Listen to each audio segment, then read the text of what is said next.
Imagine a man, American in his 50s, packing his bags and flying halfway across the world to Mongolia.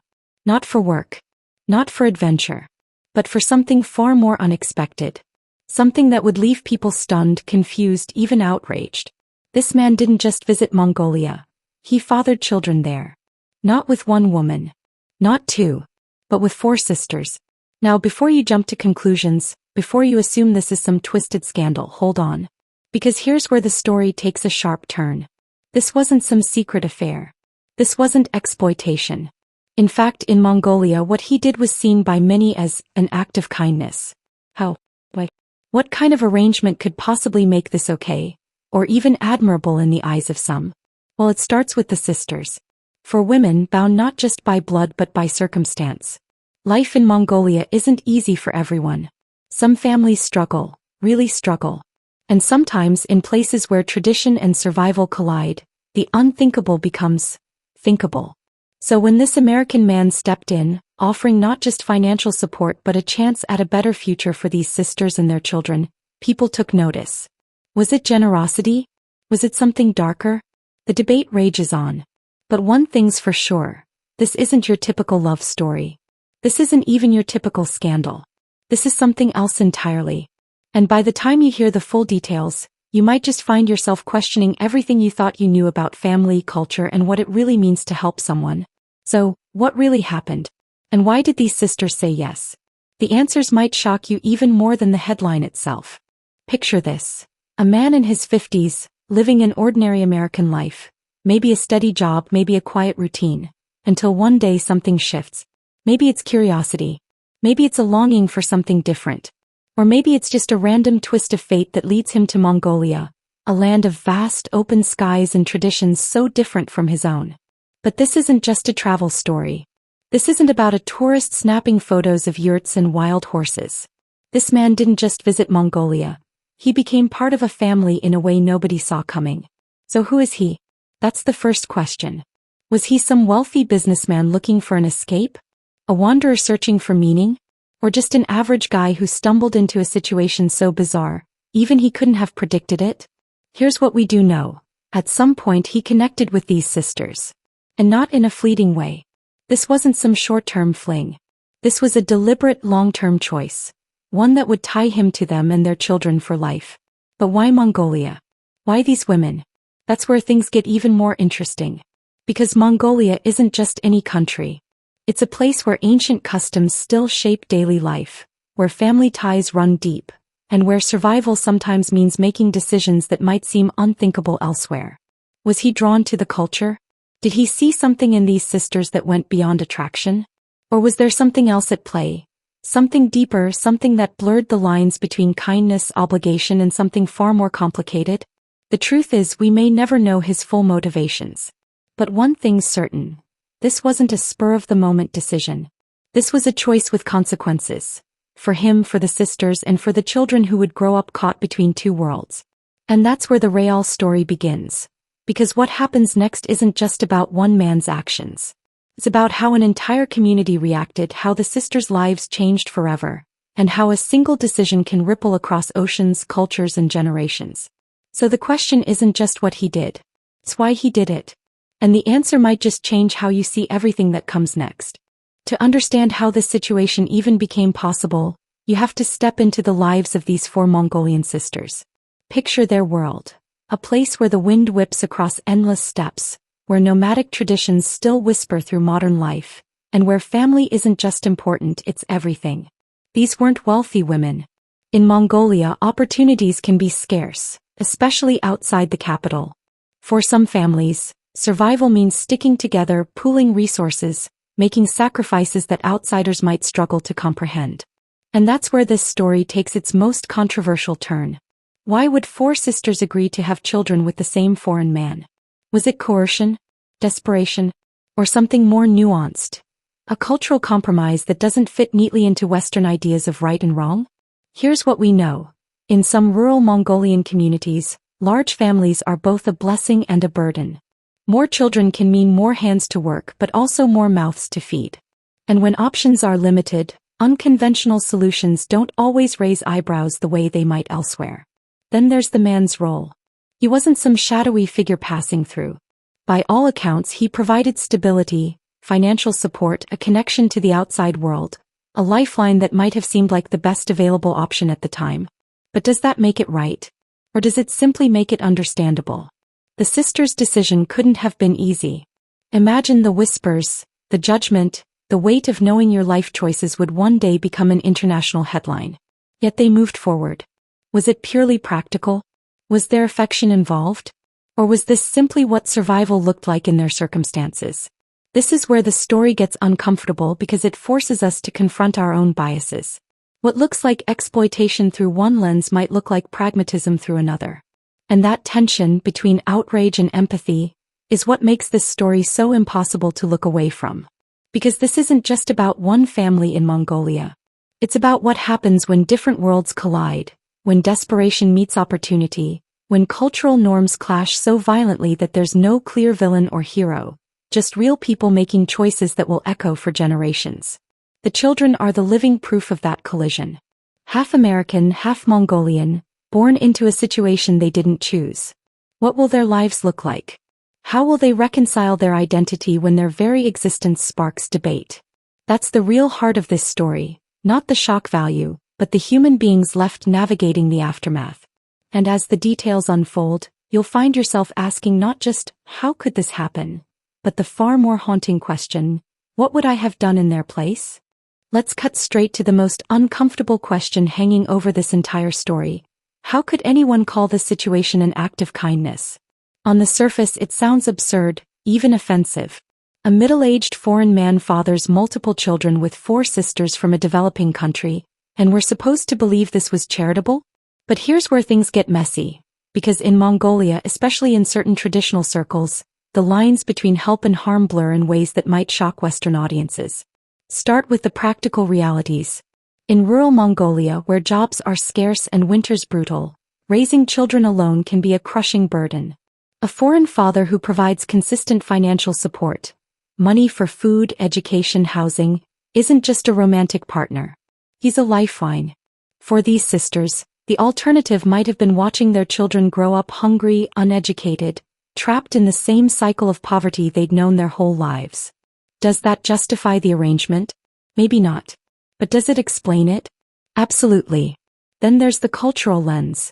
Mongolian society has historically practiced forms of polygamy, especially in nomadic communities where men were often away for long periods. While officially illegal today, remnants of these attitudes linger, particularly the idea that sharing a provider between households can be a practical solution rather than a moral failing. But here's what complicates everything: the power imbalance. This American man wasn't just another member of the community. He held 3 forms of power these sisters lacked: wealth, mobility, and the safety net of a Western passport. When someone holds all the cards in a relationship, can any agreement ever be truly equal? The sisters likely saw real benefits.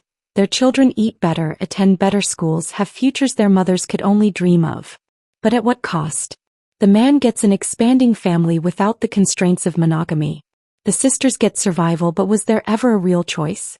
Or was this just the least bad option in a world that gave them few to begin with? Now consider the children. What happens when they grow up and Google their family history? Will they see their father as a hero who gave them opportunities? Or as a man who took advantage of their mother's circumstances? There are no easy answers here, only shades of gray that get darker the longer you stare at them. This is why the story ignites such fierce debate.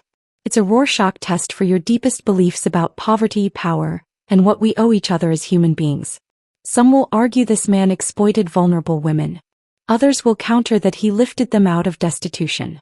Both might be true simultaneously. That's what makes this so unsettling. Because if helping someone also benefits you, does that cancel out the good? If desperate people agree to unfair terms, is it still exploitation? The internet will scream its judgments, but the real truth lies in the quiet spaces between those extremes.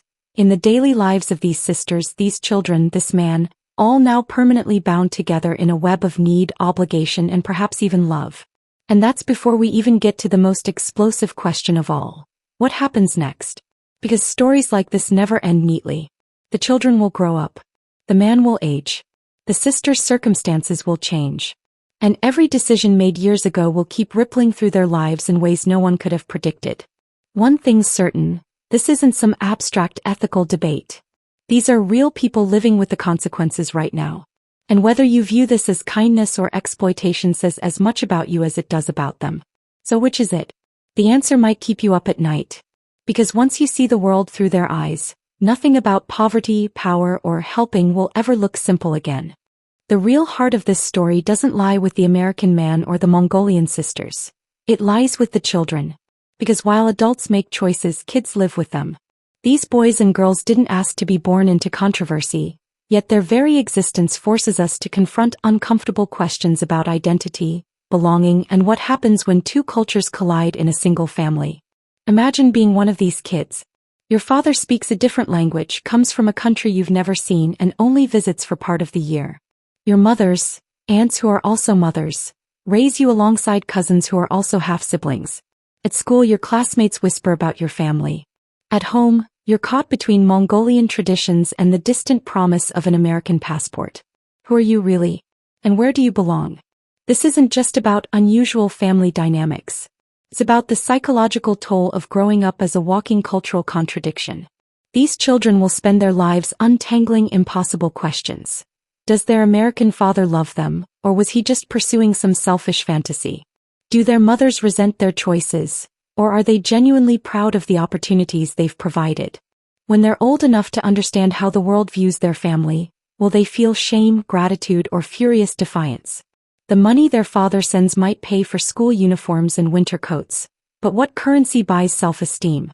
What bank holds deposits of unconditional acceptance when your origin story reads like a tabloid headline? And let's talk practicalities. Citizenship. Does this man plan to bring his Mongolian children to America? So how? The U.S. immigration system isn't kind to polygamous relationships, even unofficial ones. Will some siblings get opportunities while others stay behind? If he doesn't bring them over, are they doomed to forever see their father's homeland through Instagram posts, knowing their half-siblings there live completely different lives? Then there's the question of inheritance. When this man passes away, as all men eventually do, who gets what? Will there be bitter legal battles between Mongolian and American heirs? Will these children, already straddling two worlds, find themselves fighting for scraps of recognition from a country that may never fully accept them? But perhaps the cruelest twist is this.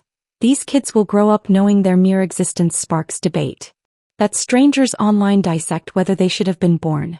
That their family is someone else's morality tale. How does a child process that?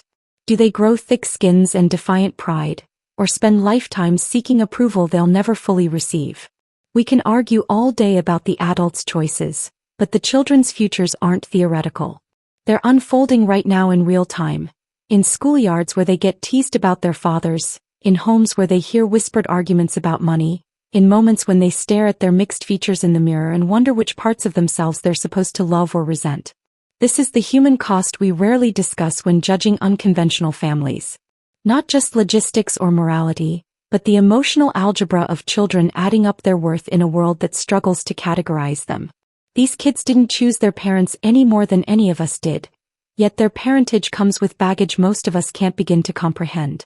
And here's what keeps me up at night. What happens when these children become old enough to speak for themselves? When they're no longer passive characters in someone else's shocking story, but adults with their own voices and vendettas. Will they thank their father or curse him? Will they defend their mothers or blame them? Because make no mistake, one day they'll read these articles. They'll watch these videos. They'll see how the world talked about their family when they were too young to respond. And when that day comes, their truth might rewrite this entire narrative in ways we can't yet imagine. That's the problem with sensational stories. We treat them like entertainment while real human beings live with the consequences long after our attention moves on. These children will still be grappling with their identity when the internet has forgotten their names. They'll still be piecing together their place in the world when the next shocking headline takes our attention. So before we judge, before we rage, before we decide whether this was right or wrong, perhaps we should ask one simple question. What kind of life are we really discussing when we reduce human beings to thought experiments? Because somewhere in Mongolia right now, there's a child who doesn't care about our debates. They just want to know if they'll ever feel like they truly belong anywhere. And that answer might take a lifetime to find. The moment this story hit the internet, it stopped being about real people and became something else entirely. A Rorschach test for our deepest cultural biases, a battleground for our collective moral outrage, and most disturbingly, entertainment. Think about that. Someone's actual life reduced to clickbait thumbnails and hot takes from strangers who'll never know the full truth. You've seen how this plays out before. A controversial story surfaces and within hours the digital mobs form. The social justice warriors draft their scathing threads. The men's rights activists mine it for talking points. The cultural relativists write think pieces about Western arrogance. And through it all, nobody pauses to ask, what happens to the actual human beings when we turn their lives into content? The Mongolian sisters never asked for this scrutiny. The American man probably never imagined his private arrangements would become global discourse. But that's the world we live in now, where your most personal choices can be dissected by millions before you've even had coffee. Look at the comment sections. The same people who'd scream about privacy violations in other contexts feel entitled to forensic analysis of these women's motives. Keyboard anthropologists who've never set foot in Mongolia declare with absolute certainty what's really happening here. And perhaps most hypocritically, audiences consuming this story as entertainment suddenly become experts on ethical parenting. But here's what nobody wants to admit. Our outrage isn't about protecting anyone. If we truly cared about these women's welfare, we wouldn't be turning their lives into viral content. If we genuinely worried about the children, we wouldn't be turning their origin story into internet drama they'll one day discover. This performative concern masks a darker truth. We're not appalled because we care. We're enthralled because it's shocking. And the algorithms know it. They feed us more extreme versions of similar stories, conditioning us to view human beings as plot points rather than people. This family's complex reality gets flattened into simplistic tropes. The predatory Westerner, the helpless third world women, the tragic mixed-race children. Nuance can't survive in 280 characters or a 60-second video clip. Meanwhile, actual Mongolians familiar with the cultural context watch this circus with bemusement or horror. They see Westerners projecting their own frameworks onto a situation that operates by different rules. They understand complexities outsiders miss. How extended family networks really function, what support truly means in their economic reality, why choices that look like victimization might feel like survival or even empowerment within that context. But none of that matters to the outrage machine. It needs villains and victims, not complicated human beings making the best choices they can within limited options. It craves clear moral binaries, not the uncomfortable gray areas where most real life actually happens. The cruelest irony? This digital firestorm changes nothing for the family at the story's center. The man still sends money or doesn't. The sisters still raise their children as they always have. The kids still grapple with identity questions no tweet thread will solve. Our collective pearl-clutching doesn't feed them, educate them, or protect them. It just makes us feel righteous for 3 minutes before we scroll to the next scandal. And let's be brutally honest. If we removed the exotic Mongolian sisters element, if this were an American man fathering children with multiple women in his own country, would it even make headlines? Or would it just be another unremarkable case of complicated modern families? Our fascination reveals more about our own biases than their reality. This is the tragedy of the digital age. We've become so accustomed to consuming real human struggles as entertainment that we don't even recognize our own complicity. We'll critique the ethics of this family's choices while unethically turning their lives into content. We'll judge their morality while participating in a system that rewards the most salacious storytelling. Perhaps the most disturbing question isn't about their choices, but ours. What does it say about us that we can't look away? That we demand every intimate detail? That we feel entitled to pass judgment on lives we don't have to live? Because somewhere in Mongolia, there's a child who'll grow up to discover the world once treated their existence as a debate topic. And no matter how many likes our morally superior takes receive, that's a weight none of us will ever have to carry.